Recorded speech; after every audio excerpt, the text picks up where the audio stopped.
Hey guys, what's up? It's Lizzie Jane, and welcome back to the podcast.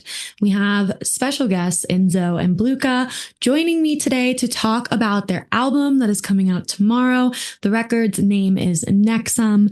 It is a phenomenal disco bass jazz infused, just awesome album all around. You can hear so much of INZO's signature sound as well as Blookah's sound throughout the album. We talk about the process of making the album, the collaboration that these two artists have worked on and honed and perfected over the last so many years. It was so awesome hearing the stories about how INZO and Blookah ended up in the studio together. And since then, they've done so many shows together. They've written so many records together. And they very much so said that there's a lot more music where this comes from. So I'm so excited for the future. The album is so phenomenal. NEXUM is dropping on INZO's new label, Local Void Records, this Friday, August 8th, also on 808 Day. How perfect. So let's just get into this conversation. If you love what I'm doing, love what we're talking about on the podcast, please share it. Please tag a friend. Please tag an up-and-coming artist to check the Lizzie Jane podcast out, and make sure you're tuning in to my show on Insomniac Radio every Wednesday at 4 p.m. Pacific time, where we air a little snippet of this podcast, an album playthrough, or a guest mix from our podcast guests. So I'm so excited to, show you guys this conversation. And this is Lizzie Jane, and you're tuning into my podcast with special guest INZO and Blookah. You have to start this in correct fashion. Do I actually? I don't know. Is it Yes. allowed? I didn't get in trouble last time. You didn't? Okay. No, Just have it absolutely not. queued up. Got it queued up. Start of the show begins.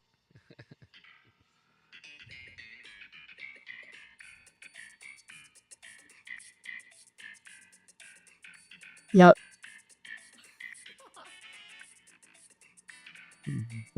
Oh, the bus. Oh.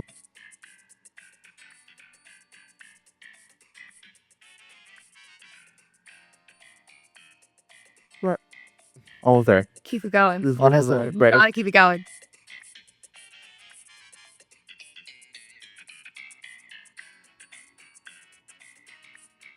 Perfect. Honestly, I feel like you guys to both play this live. It could be part of a jam. Yeah. It's really cool. I haven't heard the remix for this yet. I know. Well, though.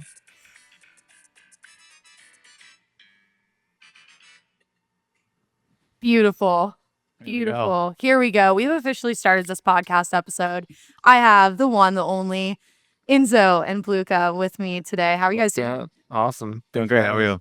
I'm doing great. The sun is not shining in Denver, Colorado, and we are here on this beautiful July afternoon. And this is, by the time this comes out, we will be less than T-minus 24 hours to your album release. Yeah. Super exciting. Yeah. Super exciting. The album is called NEXUM, Yes. and I have been blessed enough to listen through a few times, and it is a diverse disco-based, jammy, everything from like A to Z type of album. And I'm so excited for both of your fan bases to hear it. And it's coming out on your label, your newly introduced label. And how does it feel? It's pretty crazy. It feels just like you're mentioning, the body of work itself is so versatile, and then to think that I'd have my own label at this point too, and this body of work would come out on it. I don't know. It's life's crazy and complex and a lot, but it's all really cool and exciting stuff. It's a little surreal. Yeah. 'Cause it's been 2 years in the making. Just like Oh, a lot of late night jams, talking about maybe doing an album. And then like everything just kind of like started picking up momentum these last, few months. So it's been really exciting to see it take shape. A lot of the songs, came together in the last week when we had the deadline, looming that next Friday, and we're like scrambling to get everything together. Mm-hmm. Take me back to the moment when you guys kind of like looked at each other, because I see on both of your social medias that you guys are definitely musicians in your own right, but you love jamming and like experimenting and kind of like just running sessions for the sake of creating. When did you guys look at each other and say, we're making an album? I can't remember exactly when we said it was gonna be an album because it starts off as oh, we have a couple songs together. We don't know what to do with them. Maybe we'll put them on your project or my project, and then or divvy them up. And then it grew into we have so many ideas. Maybe we'll do an EP, and then it eventually grew so much in the more recent timeline that it became an album. So we didn't exactly know, but until I don't want to say recently, but not too long ago, the album idea came about. But I can't remember exactly when we really knew it was going to be an album. But Yeah, we've had a lot of those moments where we look at each other, but that's mostly like in the writing process where like we tap into something and we're both like, yeah, "Ooh." we like this. Yeah, Yeah. I think this last year, like we've always had like a bunch of whips in the hopper, things we're working on and excited to play out. But this last year, since we live like 20 minutes apart now, we've been sessioning most weeks, getting together in person, and that's been like just super fun. Gives us just energy, that band sort of feeling. We get to jam with each other and get that live feedback and interaction. And so like once we started doing that, we just really started writing a lot of music quickly, and an album felt possible at that point. Where I was like, oh, this is so fun. Like we don't want to stop doing this. We keep doing this, we're gonna have a lot of music. So yeah. I think anybody that you both are like musicians in your own right. I know Blookah, like you literally, it seems like you play every instrument under the sun. And I feel like that collaborative effort when I first stepped away from the band world into electronic dance space was not as welcomed, but it's so important and special to have like those jam sessions and those studio sessions. And it seems like the two of you just complement each other's styles. It's kind of like sitting at a lunch table. Like you're not always going to be best friends with everybody, but for you guys both to find each other like so sonically, and it seems like you guys like push each other to explore and experiment and kind of like dive into different subgenres of like disco, jazz, bass music, experimentation is something you don't often see. And how did you both like meet? Were you guys like online friends? Did you guys meet in person? Bumble. Uh, Perfect. I can't remember how did we meet. We played a show together, maybe like 2018. We were both opening up for another artist. Yeah. And it was maybe right before or right around the time Overthinker came out. And I remember hearing his set and being like, I really dig his music. So we just started talking. I live like in Iowa. He was in Chicago. I had a studio at a studio complex for the longest time with some other artists. We shared that he was also friends with, and he would come through and like Hell yeah. have studio. We start to have studio sessions in Chicago at the studio complex, and Probably like once a month I'd drive to Chicago and we just cook up. Hell yeah. The Iowa to Chicago drive. Yeah. That holy shit. Well then this album is like a long time in the making. yeah. I mean, there's So probably there's another probably full album worth of ideas from that era that we were making with another mutual friend, Align. That's kind of one of the tracks made it onto the album that we've revised. It's the one featuring Our girl Lost Pathetic. Yeah. Yes. Yeah. You guys played that at Red Rocks. Yes. That one was an oldie that we sort of, like you said, revived. But that's the thing, like why it ended up turning into an album and why he said a lot of the songs really didn't come together until the last minute here, because we're big on starting a lot of ideas, because that's like, as an artist, like the favorite, like your favorite bit is manifesting something from scratch and like making an idea that feels cool. But getting over the finish line is probably the hardest part of the process, But yeah, we have so many ideas. Like you said, probably a whole nother album's worth of music. So. And you mentioned you said something about a lunch table before, but in us meeting, it did feel a little bit like when you're young and you like meet somebody at the playground, you just like you connect and you're just like, like let's play. So like I think we always just had that, like, look at each other like, you trying to jam, like, yeah, let's go. So I think just that childlike energy of like, I don't know, it's like I got my buddy ready to jam. So I think that was always there, just like an excitement for music. I love that. Yeah. And just to start to really think about how far back we do go, it definitely does. There was a lot of time put into fostering the chemistry that we have, because it's definitely wasn't like just since we moved out here. Like we've started working together a lot more together since we were both out here, because he was in Iowa and I was in Chicago, but now we're both in Denver. So obviously it ramped up, but there was years in the process of fostering the chemistry, which is I think helps too, that just being a genuine fan of each other. I don't know if I can speak for him, but I'm a big genuine fan of him, and like wanting to I take inspiration from him, but also in terms of the versatility, like personally I can listen to a genre of music and different genres all day. Each day it varies so much, and I'm just like, I want to make this, I want to make that, I want to make this, and it changes every day. But I know he's always super down to do that, which is partially why the chemistry is great, because we don't really have boundaries in terms of where we're willing to explore. Yeah. Absolutely. To add, to piggyback on that too, I think as far as like our influences go, what's interesting about the collaborative process for us too is not our like shared influences, but like how it kind of pushes us outside of our comfort zone. Like if Mike's trying to do something that maybe is outside of just our the diagram of influences, it kind of pushes me to get more creative, and vice versa too. Which is like very energizing as an artist, to just have some external input into Absolutely. the algorithm. It's like that person kind of pushing you to like level up without kind of rubbing you the wrong way. Totally. That's such a like distinct little lane to live in, where you don't get like bugged by somebody's feedback or pushing, but and I'm sure that's happened between the two of you, because it just normally does. But you guys, I feel like the two of you align. And Lasa,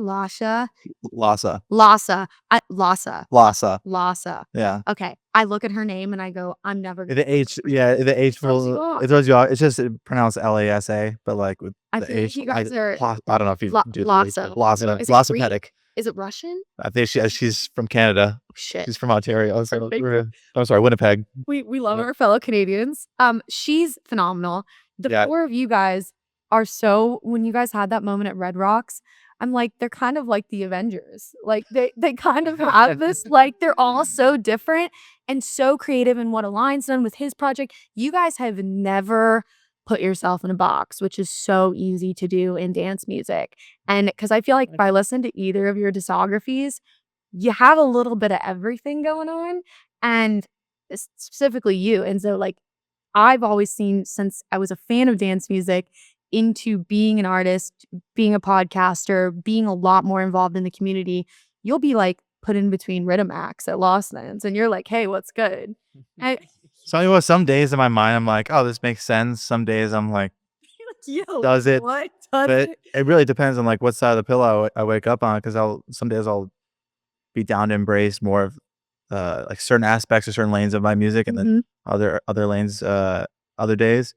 Sometimes I'm like, oh, this makes sense, and then some days I'm like, what the hell am I doing here? But you've always just done your own thing, and I think like you've seen your vision all the way through, and you've never put yourself in this like singular lane. Which when I'm listening to the album that you both created and have incredible collaborators on, like I was just saying, that record with Prop Cause is phenomenal.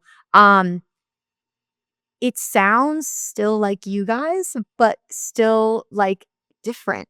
And I'm like not surprised to hear it from the both of you, but I feel like it's just like another expansion of both of your projects, which is, I feel like, an artist's like goal, to be able to continually evolve and like reinvent yourself. And I don't know, it's very cool. Totally, to like be able to have an identifiable sort of DNA or sound that you could hear. I personally, it's hard when you're so close to the project to be able to identify things like that, but very flattered that you can hear that. Like, yeah, super grateful that we become artists to where we can still evolve, yet you can still hear some familiarity with where we both come from. That's the treat. And thank you. Of course. And it's like, in Beyond Love, which was the single that you guys did, the crazy retro skater rink music video to, that I want to get into. That is like, I've been having a lot of conversations with people about like the 2013 to 2016 era of dance music, kind of like that Golden era. Bloom, the gold, literally the fucking golden era. Peak of SoundCloud. And that is what that record sounds like. I listen to that and I'm just like, I feel like I'm like taken back in time. So like, let's just like start there, because I feel like you guys put so much focus on this record in specific. Yeah. Why Beyond Love? Why did this get the music video? Tell me about the creative process. Well, I can start if you don't mind. It's funny because that song came together probably the quickest of every single song on the album. Really? Super last minute, super quick, and sometimes that's how it goes. And sometimes the best ones come together super quickly because it's just there. It makes sense. The songs write themselves. The momentum's there, and so that one was just like fun and like being able to tap into that vibe. We had a song called "Let It Slide," which is kind of in that lane of Beyond Love, but not that we try to do sequels of things per se, but I think we were consciously trying to like revisit some of like the vibes we had done before in other songs. But as far as the music video goes, like the song felt fun. I started playing it a couple times at shows. Me and Lauren, my girlfriend, were on our Heelys out at soundcheck, heeling around on the floor, and there was really like a skating rink like tape stencil on the ground, I guess, for other events that they had there for rollerblading. And so we took our Heelys on the floor, playing the song at soundcheck, and we were just like, wouldn't this be funny or kind of fun if we did like a retro 80s disco roller skating video to the song, because like fits the vibe. We were kind of thinking, I don't know, there's probably some obscure Starsky and Hutch or like Will Ferrell inspired undertone to it somewhere, but that I was subconscious. But that's kind of where that started as far as the video. But yeah, the song. I think we were taking a break from working on some music. It was on the album, but we were like sitting there and we were you were listening to Pizza Guy. Oh yeah, or like just like some new disco Yeah. stuff. We were like, oh, it'd be fun. Like, let's just take a little break. Let's just detour. Let's just jam out for a bit. That's true. And within like 10 minutes, we had like a little groove going, and it's like the stuff we love the most that we have the momentum to finish. It always kind of comes from like the subconscious. It's not like we're conscious, like we weren't really consciously trying to like write like a disco-y track. We were just gonna fool around for a little bit, but then like everything just kind of flowed out, like Mike said, and it almost feels like you can't take credit for it because it's like the song just writes itself. Like all the parts were one or two takes, and it was just like, how did where did this come from? We love this. It felt really good. So it's funny you say it's like you can't take credit for it sometimes, and that makes sense. I resonate with that. Sometimes you'll be working on like a simple little buildup or like a little section. You just can't get anything to work for some reason. You just feel, I don't know, useless. Yeah. Sometimes it comes together so easily. So it's like, it feels easy to not take credit for things.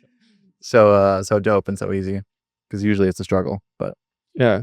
Does your creative process, like between the two of you, start with like you on an instrument, Blookah, and like you doing like drums, or like are both of you guys on instruments fucking around and you've got a session running? Like, how does that go? more and more lately we've been doing jam sessions, and there's a song called Bells on the album where we had like the general foundation of the song, and then like the final week, the last like 7 days of us trying to finish it and get it mastered and ready to send off, we had talked about, since we started doing this more, is like playing, we both started playing keys during shows, but he's been doing it for a bit. He has a little bit more of a versatile setup, but we started doing that more at shows, and what we were doing at shows was working so well over the song. And so for that one specifically, we recorded a jam sesh from both of us during that last week, and ended up upgrading and enhancing the song so much. And it's just, it feels like such a nostalgic process, like the band thing that we're revisiting now, that feels like it's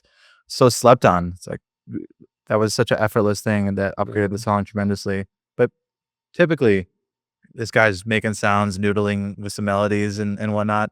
I like to pilot for a bit for a lot of the time. Where I sit at the desk, he'll send me sounds, melodies, chords, whatever. I'll record them, throw them in, and then start fucking with what he sent me. So the chemistry is great in that regard because like I don't mind piloting a lot.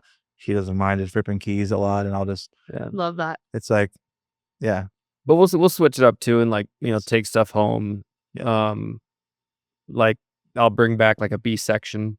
Like here's a new drum part. Like for some of the songs, like and then that'll inspire him, or he'll be shopping for samples on Splice, or while he's doing something, I'll just be like digging for different snares or things. Just to see if we can keep the momentum going without getting stuck. So like whatever he's doing, maybe I'm trying to do something. Either I'm trying to help him accomplish that vision, or I'm like, okay, he's got that. I'm gonna figure something else out on this song right now. Yeah, work out another part. I love that. And that's the Bells song is the record that comes after NEXUM on album. Okay, yes, I'm like thinking of the album as we're talking. I would like to. It's such an interesting, like it flows really well out of NEXUM into Bells.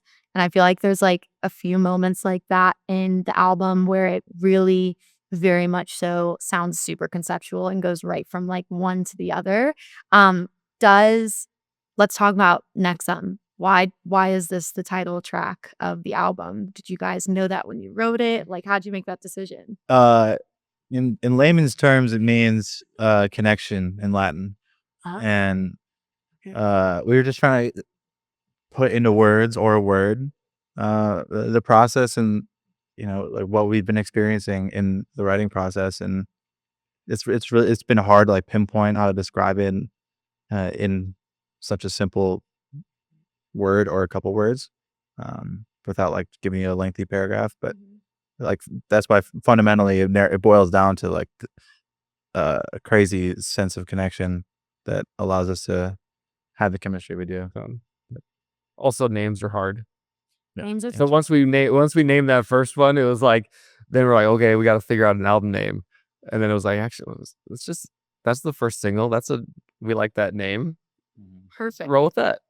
Yeah, Easy. Don't overthink it. yeah. But we're still having like shed some of the whip names we have, because how, like so many of them are just like nonsensical names that we still use for songs. Do you guys do like crazy stuff, or is it like B minor 16 bar shit loop? No idea. It's in the wheelhouse of that. Yeah, Okay, it's great. given. Perfect. Yeah, We love that. That. Okay, so back to the album. You have 3 singles that have been released. The first one was the title track of the album. And then we had the second track of the album, which remind me, super Go Mode. groovy. And who is the vocalist on that? Deja Yes. SB. Super. That's you? SB. Oh, Deja SB. Okay. I was like, wait, what? And I was like, Mike, is there something that I don't know about you? That is such a like funky, everything from like festival showstopper to like pregame driver kind of deal. And then you have Beyond Love. So you've got 3 really, really, really different records. That was kind of the intention, was Okay. like giving out 3 very different tastes of The scope. of what the album is Okay. gonna be. Yeah, because I feel like you go from like one end of the teeter-totter to the other, and then like you land right in the middle. Yeah. And it's you guys were talking about your inspirations earlier. Obviously, I feel like you can tell that you guys are inspired by like every genre under the sun, for sure. Like everything from hip hop beats to jazz to disco to probably other styles. The movie scores to Yeah. anything truly. Like indie. What really inspired this album? Because there is an overtone of cohesiveness between the two of your sounds. There's definitely some of that like INZO sound that you hear in NEXUM, and then like Blookah, I feel like I hear a lot of you in like Beyond Love and like more of the funkier bass lines. I also don't know, I just have to know because of my musical brain, is there a tempo change in Beyond Love or like a key change or something? There's this like staccato thing right at the end before one of you starts jamming. And I was like in my studio, I was like, hold up, what the fuck's going on? And it was so cool. There's a part where it's like da da Yes. Yeah. da da. Yes.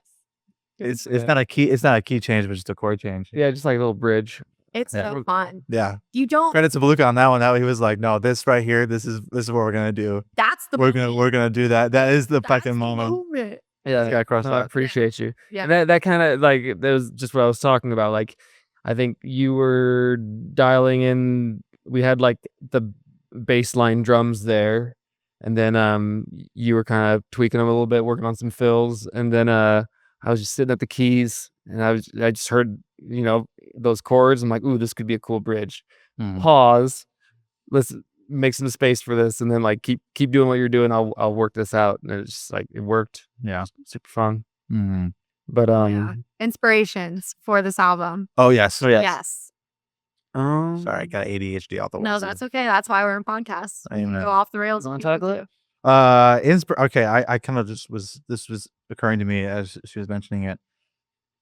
Obviously, there's a lot of subconscious inspirations from other artists, other songs we hear every day.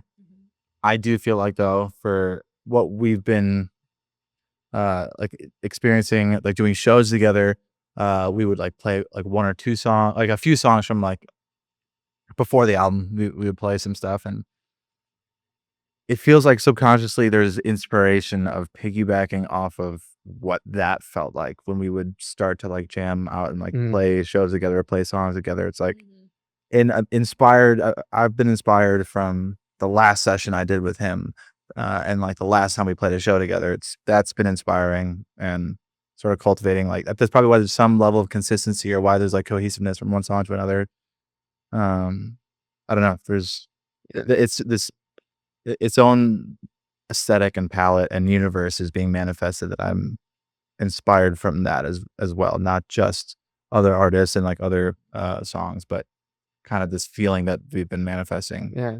Like we've always been like fans of like artists that are, in their own lane and would strive to like be, recognized as someone that does their own thing. That would be like the ideal, to be a producer who, can kind of have their own sound.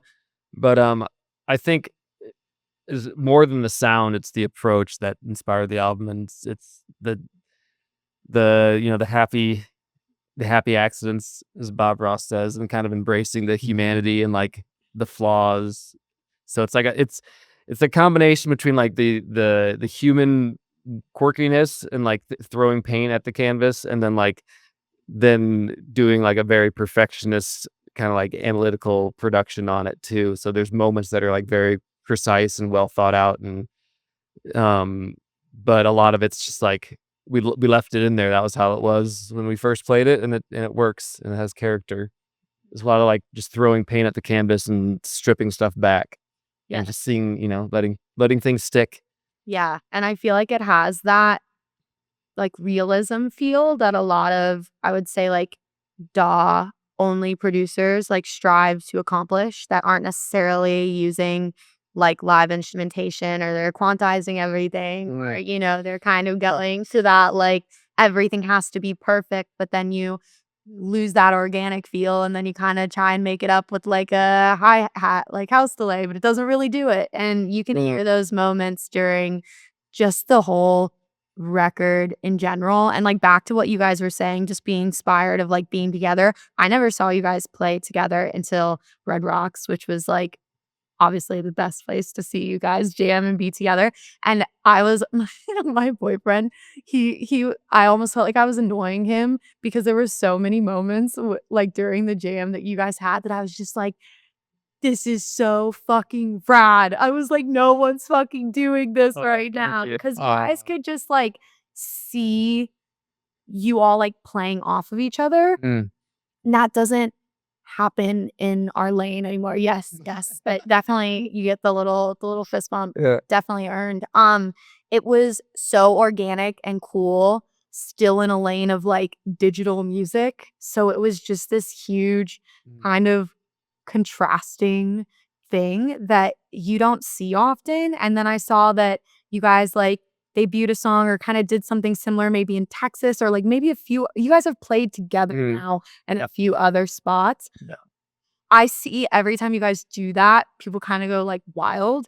And I think that there's like a space in our lane right now where that's missing or like hasn't been really focused on or like introduced in a really long time. Yeah. I would agree. And it feels very fulfilling that to hear that feedback. Honestly, God, So cool. I really appreciate that. That's awesome. appreciate it. Very fulfilling. And honestly, selfishly, it's like you can have restless hand syndrome sometimes. Yeah. And bringing back some like live elements, even just during a show, and it's like even just working like outside of a mouse and keyboard, in a studio session. It's like, I don't know. Selfishly, it feels fun, and also in terms of like more like down tempo or like ambient music, it kind of just allows space for, I don't know, like exploring a lot of imperfections and like live psychoacoustic elements to be added to the songs or to certain moments, and that's fun for me. And if it's I guess people notice or appreciate it, even if they don't, that's fine. But like it's just I don't know, a part of like diving in and like fully submerging oneself into the process, and like instead of feeling sometimes uncomfortable for 20 seconds of idle hands or like 30 seconds of idle hands, because I like to play out a lot, like the whole song. If I make a whole song, I want to be able to play. I make it to be able to play the whole thing and not just like go super quick, chop into every 15 seconds. exactly. Like I want to be able to play the whole thing, and you can get some restless hand syndrome from that. But Yes. yeah. Love it. I love it. No, and I feel like you guys just have like the Venn diagram covered. I feel like anyone that you're definitely going to get some people, like with anything any artist would ever do, that they maybe just don't fucking get it. And that's totally fine. And they'll connect with something else. But I think anyone that like comes from loving live music, which is so many people in dance music, whether you're an artist or not, and then all of the metal band jazzy people turned DAW nerds, like they look at that and they're just like, why isn't this happening more? It has this like evolutionized justice feel to it, which somebody may fucking kill me for saying that. But it's don't kill her. Don't kill me. But it was a very special moment, and it felt like you were present. I love everything that happens in dance music, and we know that the production and the video time coding and everything has to be perfect, and we're going beat by beat, downbeat has to be right there at 60 seconds kind of deal. But it was kind of like exciting because you were kind of like, we know it's still running on a time clock, but anything could happen, and we're like really living in this moment. I think everybody in that little section down by front of house to like anyone around me just like didn't really have their phones out. They didn't really have anything. And it was like, I was like, that's the goal. That is the goal. That is the goal. And then like to have, if you had a moment where there wasn't a lot going on musically and it got quiet and you could hear nothing but a pin drop, that's how you also know people are locked in. Like those two things, if not seeing people like distracted on their phones, and then if there's a quiet moment, it's just sometimes too in like a large setting, if there's like 1,000+ people, just a good amount of people, and it gets really quiet and you don't hear anybody talking, it's like very, very trippy, very psychedelic. And yeah, that's the goal. Yeah, for sure. Do we get into that conversation? I feel like both of your music is super, super trippy, and we totally don't have to go there, but I feel like a lot of it is like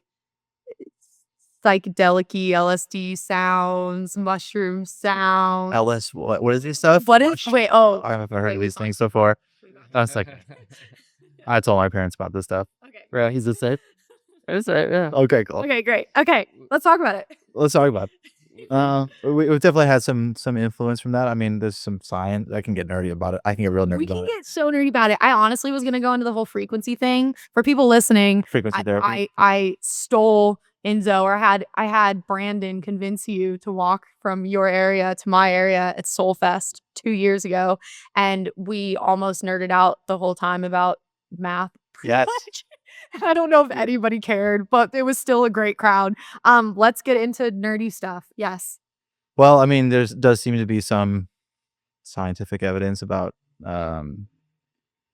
I don't know, microdosing things like psilocybin, for example, to be specific, is something that I've found quite interesting over the last handful of years, and it feels like it creates a little bit of courage and empathy, and I think um, accessing like a flow state, and for me, and some of the science about neuroplasticity is great, but like for me, my personal experience of accessing like a flow state, it feels great and it feels like enhanced, and the courage part is huge, I think, in terms of trusting yourself and not second guessing things, and Just such that a could huge thing in art. yeah, because it's like the resist it's creates resistance, and it's like you literally being in your own way, and Mm. yeah, trusting yourself is huge, and we actually had a song, "It Goes in Waves," that we made with a line Oh yeah. that was Okay. probably not just a microdose, it's probably a little bit more, but that song came together fully from that. And we talk about one of those like title tracks you have saved before the actual name. It was called Boomers for the longest time. But then it transitioned into It Goes in Waves because it was like, oh, I could feel it like an hour later. It's like, oh, it's going in waves. That's about it. Yeah. Oh, there you go. Oh, no. That Sorry, was a tangent. good line. There is an undercurrent of psychedelia throughout the project. I think that's where our tastes kind of collide. Is just I've personally always been a fan of like psychedelic music from like the 60s, or just bands, like just the cosmic jazz bands that are just really going deep into some spaces, and like to the dynamic between us too. I think those were the bands that influenced me. We were like the bands that kind of developed that sixth sense through playing together so much and kind of exploring the subconscious and like getting very out there. Yeah. Which is just exciting. I don't know. It's super exciting. I think most people, like, they kind of have that limit and they won't go past it in terms of creating. And I feel like you both, for the most part, at least it comes off to me as like an outsider, but also creative. Seems like you guys have always been able to push past that. I think that I get in my own way all the time. I think a lot of people do. Is there not some, I don't want to make it cheesy, like tips or tricks? Like, are there certain things that you all do together or like singularly in the DAW or in sessions that maybe don't second guess yourself or overthink? You kind of just like let it happen? Or does that just come naturally to you guys as individuals? I do a lot of sessions where it's like I don't always feel like being in the DAW, or looking at the arrangement view and like being analytical, or I'll just like take a break, maybe smoke a joint, and just like fire up the synths and then just record, whatever, let it flow, and then go back through and like see if there's ideas there. I think that keeps it fun, and I think that's what translates. Is like if you're having fun, if you're just exciting yourself with things that came not from your conscious mind, then that's a great place to get creative. It's like any idea, anytime I start a track and I'm like, I want to do this, and I try to do it, it's rubbish. Usually, it's like you have to be able to lean into those accidents or things that like surprise you. So like we do use a lot of plugins and things that we kind of use them in a randomizer type of way where we're just throwing it into something that's going to create some weird sounds, and hopefully that triggers some inspiration. Yeah, the Bob Ross theory, just happy little accidents. Happy little accidents. Yeah. So you learn. I don't know. I don't want to get into like too many nerdy details, but there's just like a lot of tricks of like, we're gonna try to throw this work before, so we're gonna try it again, and maybe it doesn't, but there's some I love that. Yeah. Also, accidentals. like in terms of like also like trusting yourself and not second guessing yourself. I don't know, for me personally, if people can break through and not have to deal with it anymore, power to them. But it feels like that will be an inevitable battle for the remainder of my life making music, where like I second guess things. I will not trust myself, but then always realize and remember, whenever I do trust myself, that I can get out of something that I want to. It's gonna take time. I just have to show up and keep digging. And if you don't get the result right away, sometimes it's like, oh, I suck, or like you second guess yourself, and then you don't trust yourself. But if you do it long enough and often enough, you'll see the trend that it's worth trusting yourself, because you usually will end up digging and finding something if you keep putting in the time. It's really just a matter of like, you put in enough time, you'll get lost. And if you're still in it like an hour from the beginning of the session, you still might have that intention of like, oh, I want to make this song or make this idea like this.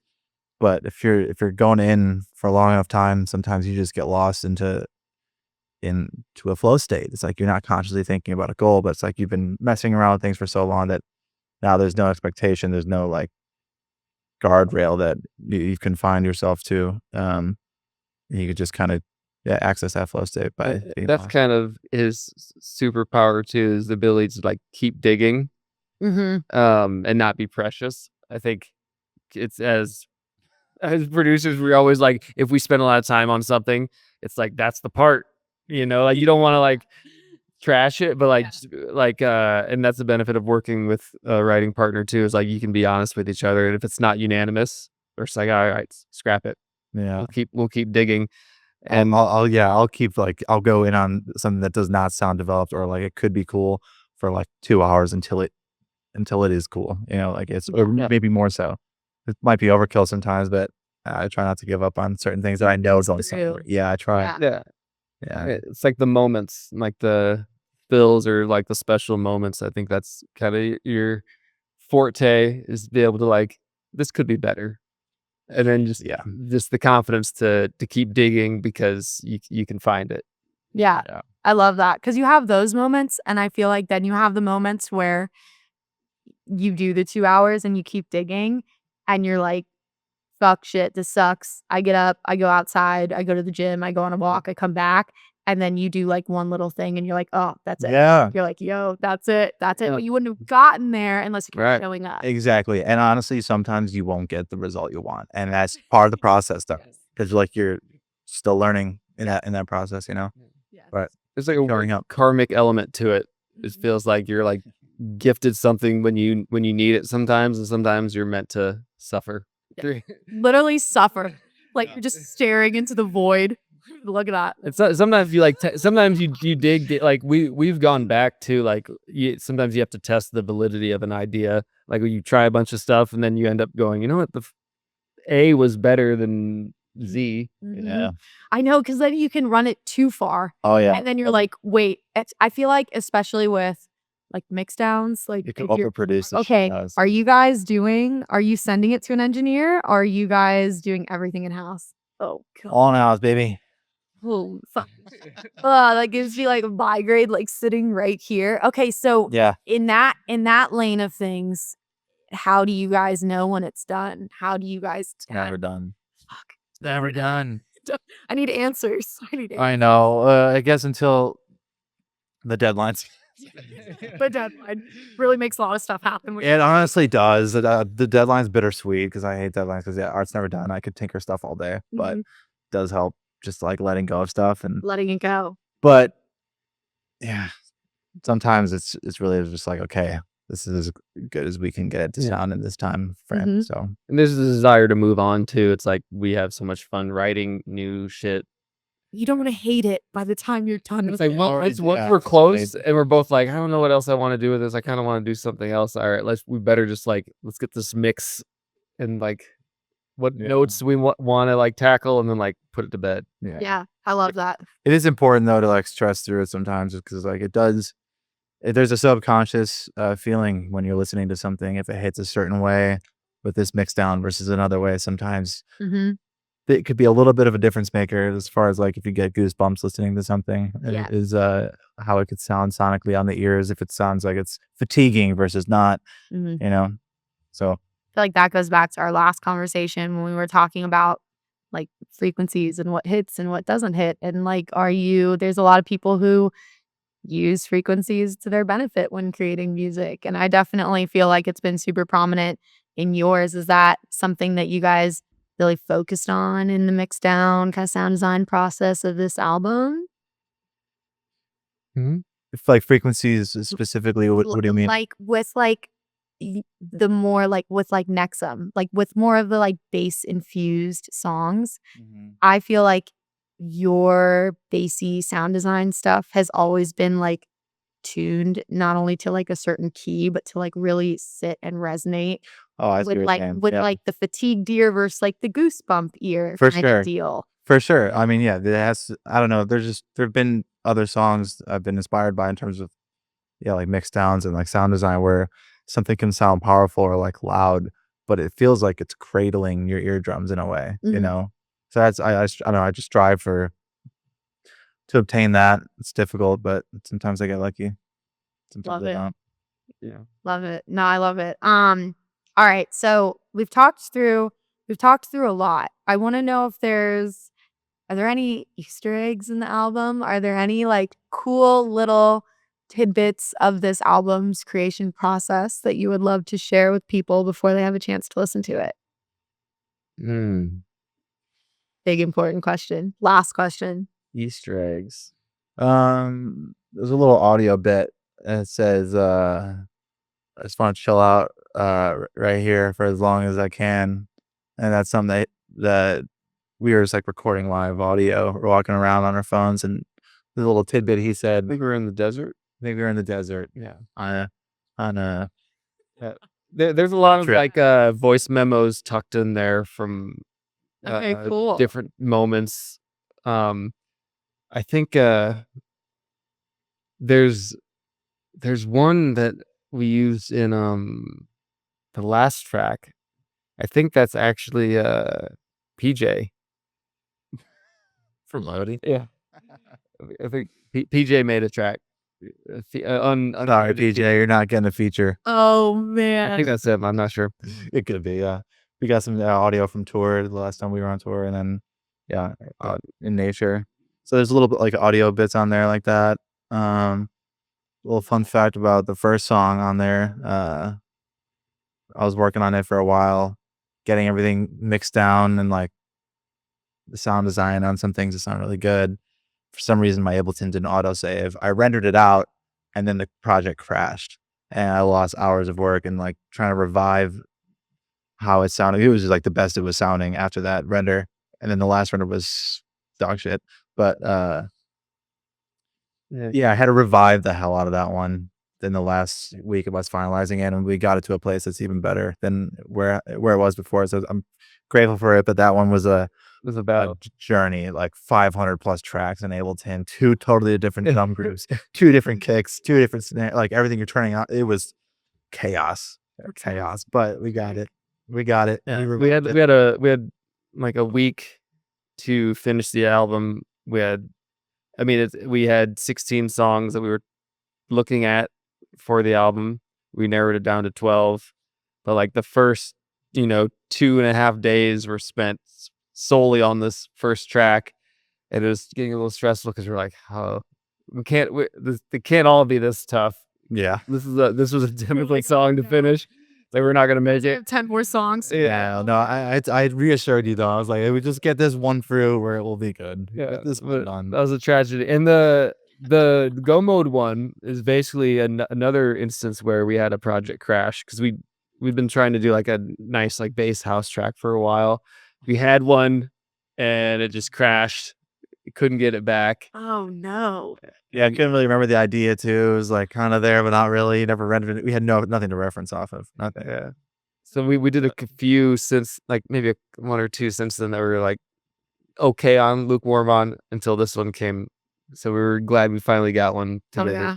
Yeah. We love that. One more little tidbit, I guess. Like you mentioned, we had 16 songs. We only released 12 on this album, but those will see the light of day. The other ones, they will see the light of day.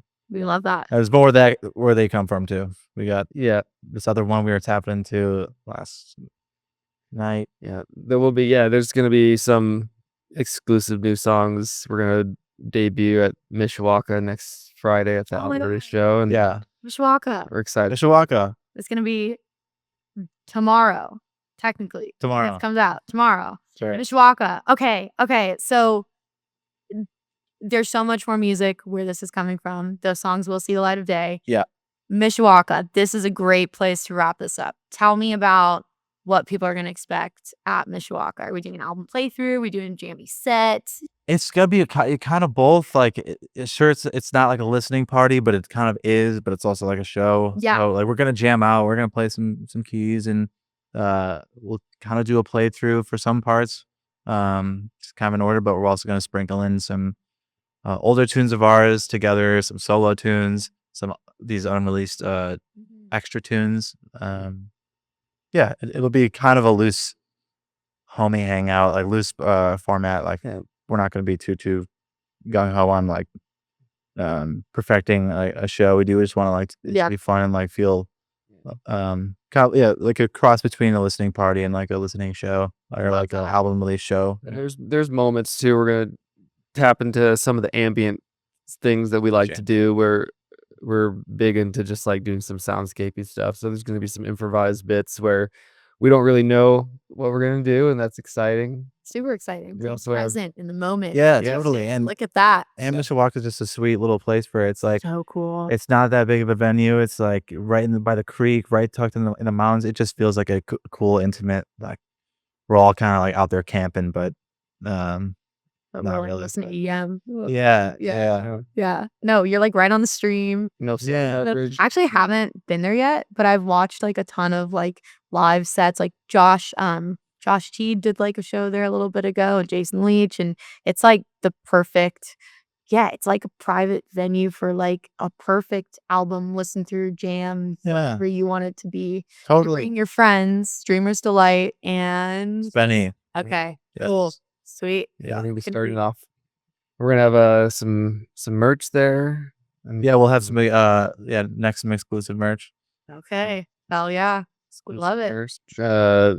Vinyls will be coming soon too. Ooh, We're excited. love a good vinyl. Yeah. Oh yeah. Love a good vinyl. Oh, that's so exciting. Then we have a like a documentary style video. I've kind of been into doing that with my friend Ahmad. He's a very talented videographer, but he kind of documented some of like our some things with like our shows we've been doing, the writing process, and going out in nature. So we'll release that shortly after the album comes out. That's so exciting. Big vision, big album, Yeah. big body of work. Well, there's quite the void to fill. So there is a void to fill. All right, guys. Blookah, INZO, thank you so much for coming on today. thanks for having us. Thank you. To talk about everything. I'm That's so awesome. excited for the world to hear NEXUM and also what's coming next. And your show is going to be freaking awesome. And I think you need to close this podcast out the way that we started. It is time. Thank you guys again for coming on. No, thank you so I much. might switch it up. Oh, we're going to switch up. All right. This is Evolved.